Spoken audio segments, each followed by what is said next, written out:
This episode of On the Record is brought to you by Walterside Powertrain Group, a global industry leader for highly engineered, mission-critical powertrain systems and complete in-service support for the world's leading off-highway and industrial equipment manufacturers.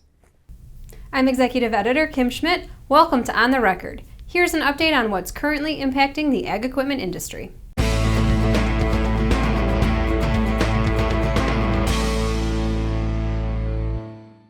Ag Equipment Intelligence has released its annual Big Dealer Report. For the purpose of this report, a big dealer is defined by a dealership group that operates 5 or more store locations in the U.S. and Canada. The 2018 edition of the Big Dealer Report showed 188 dealerships operating 5 or more locations. In 2019, the number of big dealers dropped by 1 to 187 dealerships. There are a few factors at play that caused the list to shrink a little this year. Most notable among the reasons for the changes are some big dealer groups combined with each other. At the other end of the spectrum, some smaller dealers closed or consolidated their stores, which removed them from the 2019 list as they no longer had 5 locations. Overall, dealerships with 10 or more locations increased by 4, while dealerships with 5 to 9 locations shrunk by 5. As has been noted in previous editions of the Big Dealer Report, the bigs continue to get bigger and the smalls continue to get smaller. The most significant changes among the biggest dealers in the past year took place with those with 20-plus locations. Their numbers grew from 15 a year ago to 19 for 2019, but groups with 15 to 19 stores increased by only 1 compared to a year ago. The full Big Dealer Report was sent to Ag Equipment Intelligence subscribers, and it's also available for purchase on agequipmentintelligence.com. This week's dealers on the move include Can-Equip, Miller-Sellner Implement, and Terry County Tractor. Case IH dealer Can-Equip acquired Straub International, a 5-store dealership based in Great Bend, Kansas. This brings Can-Equip's total locations to 14 across Kansas and Nebraska. Minnesota Case IH dealer Miller-Sellner Implement acquired Rabe International, Inc. of Fairmont, Minnesota. The acquisition makes Miller-Sellner a 4-store operation. Terry County Tractor, a Brownfield, Texas-based Kubota dealer, added its second location on April 1st in Lubbock, Texas. The move is the culmination of 3 years of planning and searching for a second location. Now here's Jack Zemlicka with the latest from the Technology Corner.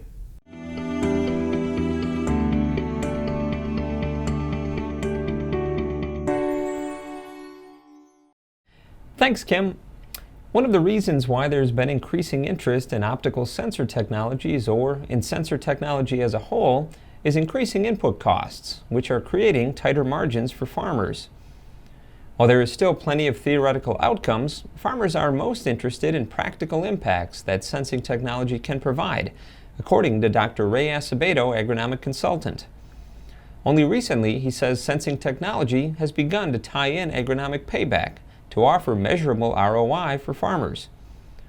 Ahead of his presentation at this summer's National Strip Tillage Conference, I caught up with Acevedo for a conversation on why farmers, dealers, and manufacturers need to have a holistic plan with sensing technologies, rather than view them as independent tools. In the past, there was a lot of focus just from a pure engineering perspective without actually having too much discussions with agronomists and farmers from the field. And so how can we expect any ag industry company to develop a sensor product that's going to pay dividends to the farmer if they're not even addressing multiple problems on the farm? And so that's probably one of the exciting things I've been seeing with these new sensor technologies and connected technologies throughout the cloud platforms now is developed at their core is what's the agronomic problem that they're looking to solve. Acevedo adds that response time can be problematic when identifying and treating stressed crops. But ongoing advancement of sensing technology is allowing for in-crop detection and management of problems in near real time. Back to you, Kim. Thanks, Jack. Demand for agricultural credit remained high and loan volumes continued to increase in the first quarter of 2019, according to the April Ag Finance Data Book from the Federal Reserve Bank of Kansas City. Despite ongoing demand for farm loans and adjustments to lending portfolios, delinquency rates on farm loans have remained low. Interest rates on farm loans, though, continue to rise. Ag economists at the Kansas City Fed report that non-real estate lending continued to increase at a moderate pace in the first quarter. The volume of non-real estate loans increased 9% from a year ago. Although the volume of loans to finance operating expenses remained relatively steady, volumes for livestock loans and loans to finance machinery and equipment increased in the first quarter. The increase in livestock lending likely was due in part to slightly higher prices for livestock. In addition, volumes for other loans increased notably due to an uptick in both the size and number of loans. As agricultural lending activity continued to increase, interest rates on non-real estate farm loans also edged higher. Furthermore, interest rates on non-real estate farm loans at banks with larger farm loan portfolios increased at a faster pace in the first quarter than interest rates at banks with small or mid-sized farm loan portfolios. On average, interest rates remained lower at banks with large farm loan portfolios. However, interest rates increased 80 basis points at banks with larger farm loan portfolios, while interest rates increased just 37 basis points at banks with smaller farm loan portfolios. Cervus Equipment has named Angela Lekatsas its new president and CEO effective May 15th. She's replacing Graham Drake, who is a co-founder of Cervus, which is one of only 3 farm equipment dealership groups in the U.S. and Canada that's publicly held. Drake's been with the John Deere dealer for 19 years and served as its president and CEO since 2012. Lekatsas has served on Cervus Equipment's board of directors since 2013. She's been involved in the agriculture industry at the executive level for much of her career, including 15 years with Nutrien and its predecessor Agrium. Most recently, she was vice president of merger integration, responsible for capturing $500 million in synergies from the merger of Agrium and Potash Corp. Of Saskatchewan. She told Ag Equipment Intelligence the biggest challenges as the new Cervus CEO is that while Canadian agriculture is well positioned to make capital investments because of several years of healthy farm profitability, she's identified 3 drivers that could soften short-term demand for new ag equipment.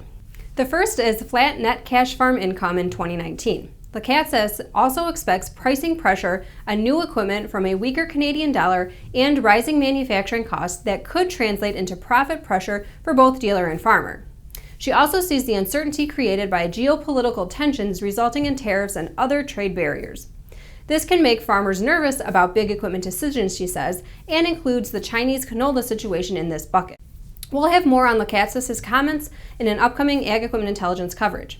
In 2018, Cervus revenues were $1.3 billion, and today the dealership group employs 1,500 people. The Amity brand of seeding tools is reintroducing the Concord brand, a name associated with the original development of air seeding technology. With this change, effective for model year 2020, all air drills and air carts that are manufactured by ATCO Amity JV LLC in Wahpeton, North Dakota, and previously would have been branded as Amity, will now be given the Concord name. Concord Inc. was founded in 1977 by Howard and Brian Dahl, who led the introduction of air seeding equipment into North American marketplace as well as internationally. Its products were instrumental in helping producers seed and fertilize small grains and oilseed crops on increasingly large acreage versus traditional box drills.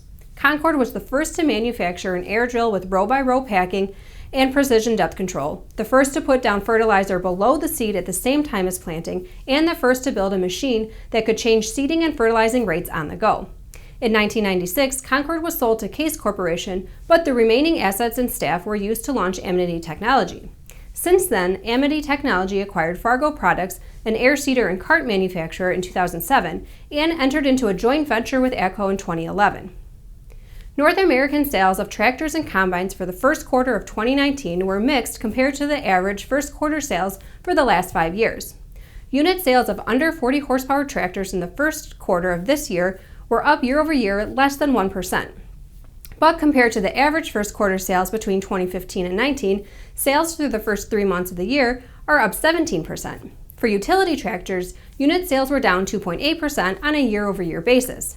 First quarter sales in 2019 versus average first quarter sales over the past 5 years for 40 to 100 horsepower equipment is down about 1.5%. Year over year, March 2019 row crop tractor sales were down 2.2%. Through the first quarter of the year, sales of tractors over 100 horsepower are down 19% compared to average first quarter sales during the past 5 years. Unit sales of four-wheel drive tractors were up 1.3% in March versus March 2018. The sales of this tractor category during the first 3 months of 2019 were down by 4% compared to average sales during the first quarter over the last 5 years. North American combine sales in March were up more than 41% year over year. During the first quarter of this year, sales of combines are up 14% versus the 5-year average first quarter sales from 2015 to 19. And now from the Implemented Tractor Archives. In the early 20th century, farm equipment manufacturers were eager to become full-line manufacturers. Originally known for its plows, Oliver began to design its own tractor. But this was costly, so the equipment began to explore working with an existing tractor line. Oliver Chilled Plow Company, tractor manufacturer Hart Park Company, and harvesting equipment manufacturer Nichols and Shepard merged together in 1929 to form a new full-line company. But a name wasn't settled on. Because Oliver Chilled Plow Company was bigger than the other two companies combined, J.D. Oliver, son of the founder, insisted the Oliver name be used, and the Oliver Farm Equipment Company was born. 2 weeks later, the new company purchased the American Seeding Company, and a year later purchased the Mackenzie line of potato machinery. As always, we welcome your feedback. You can send comments and story suggestions to kschmidt@lestermedia.com. Until next time, thanks for joining us.